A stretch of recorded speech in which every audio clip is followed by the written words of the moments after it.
دوسرا حصہ ایسا ہو گیا جب بہت زیادہ آ جاتے نا پیسے، یا بہت زیادہ کھانا پینا، اچھا گھر بار، ہاتھ کو نوکر چاکر، ہر چیز جب ہو جاتی تو اللہ محفوظ رکھے ایسے شر سے لوگوں کا مزاج اب تبدیل ہو جاتا ہے.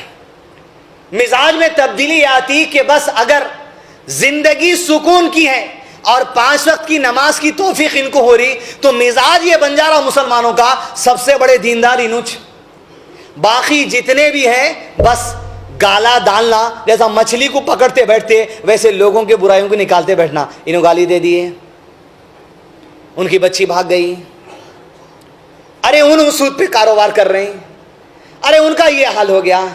دوسرا مزاج یہ بن گیا. جب اللہ عز و جل کشادگی دے دیا تو لوگوں کو چاہیے شکر گزار و خیر میں گزارے، مگر لوگ غیبت کا ڈنڈا لے کے زندگی اچھالتے چلے جانے لوگوں کی. ان لوگوں کے لیے نصیحت. ابو داؤد کی حدیث، علامہ شیخ البانی رحمہ اللہ نے اس حدیث کو صحیح کہا. ابو ہریرہ رضی اللہ عنہ راوی ہیں. توجہ دے زندگی کا مزاج. اگر ہم فتوے بازی پر لگ گئے، عام آدمی علماء پہ، عام آدمی اسلامی کاموں پہ، عام آدمی اپنے رشتہ داروں پہ، پڑوسیوں پہ، دوست احباب پہ، مساجد کے اماموں پہ، مساجد کے مؤذنوں پر، یہ جو زندگی کا مزاج بن گیا خالی گنتے جانا. آپ صلی اللہ علیہ وسلم نے کہا بنی اسرائیل میں 2 لوگ ایسے گزرے. ابو داؤد کی حدیث میں 2 لوگ تھے بنی اسرائیل میں، 2 نوجوان، دونوں اللہ عز و جل کی راہ میں جستجو کرتے تھے اس کی رضا حاصل کرنے کے لیے. لیکن ایک کا مزاج یہ تھا، وہ گنہگار تھا مگر اللہ کی طرف لو لگایا ہوا تھا.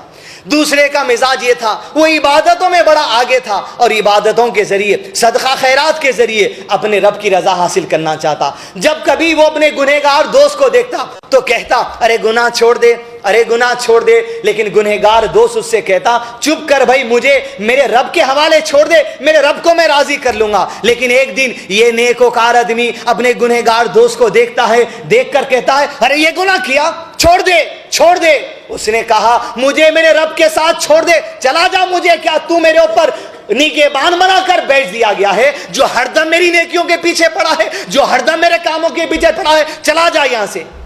جب اس گنہگار نے چلا جا کہا، اس نیکوکار نے آج کے لوگوں کے نیکوکاروں کے ساتھ کہا اچھا اللہ کی قسم ہے تجھے اللہ کبھی معاف نہیں کرے گا، اور اللہ کی قسم ہے تجھے اللہ کبھی جنت میں داخل نہیں کرے گا. حتیٰ کہ اللہ کے نبی صلی اللہ علیہ وسلم نے کہا ایک دن ایسا آیا کہ دونوں کے دونوں مر گئے اور دونوں کے دونوں کو ایک ساتھ اللہ عز و جل کے دربار میں پیش کیا گیا. اب اللہ عز و جل مخاطب ہوا اس نیک آدمی سے جو اپنے گنہگار آدمی کے عیب نکالتا تھا، پکارا کرتا تھا، فتوے دیتا تھا، بار بار بولتا تھا، تیردہ چینی کرتا تھا. اللہ نے اس سے کہا کیا میرے ہاتھوں میں جو قدرت ہے، کیا تجھے وہ قدرت مل گئی؟ کیا تجھے اس بات کا علم ہو گیا جو میرے پاس علم میں موجود ہے؟ تو اللہ نے اس گنہگار سے کہا میری رحمت غالب ہے، میری رحمت سے گنہگار بندے جنت میں داخل ہو جا، اور اے نیکوکار، اے عبادت گزار، تجھے جہنم میں داخل کیا جاتا ہے.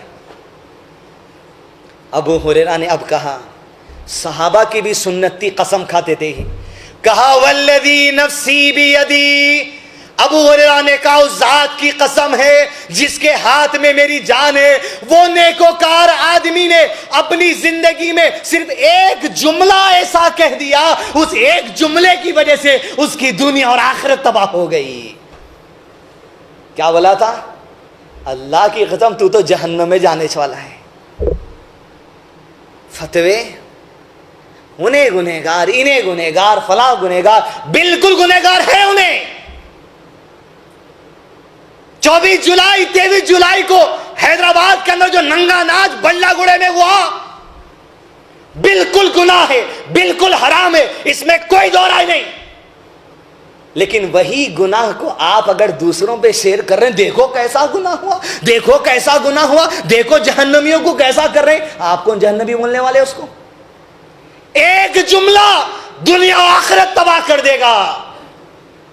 آپ تو پہلے شیئر کر کے وہ لنگا ناچ لوگوں کو اور بھی حیام کر رہے ہیں، دوسرا یہ وہ جو مسلمان کا عیب آپ لوگوں میں ڈھنڈورا مار رہے ہیں، یہ خود بھی تو گناہ ہے. اللہ کے نبی صلی اللہ علیہ وسلم نے کیا نہیں کہا؟ اپنے مسلمان بھائی کے عیب پہ پردہ ڈالو اگر تم آخرت میں بے وہ پردہ ڈالنا چاہتے ہو. اگر تم ایسا نہیں کرو گے تو پھر اللہ تمہارے عیبوں کو نکالنے آ جائے گا, اور جب اللہ تمہارے عیبوں کو نکالنے پر آتا ہے تمہارے گھروں میں بھی تمہارے گناہوں کا پردہ فاش کر دیتا ہے. والذی نفسی بیدی, ایک جملہ جنتی جس کو دنیا سمجھ رہی تھی جہنم میں بھیجا دیا.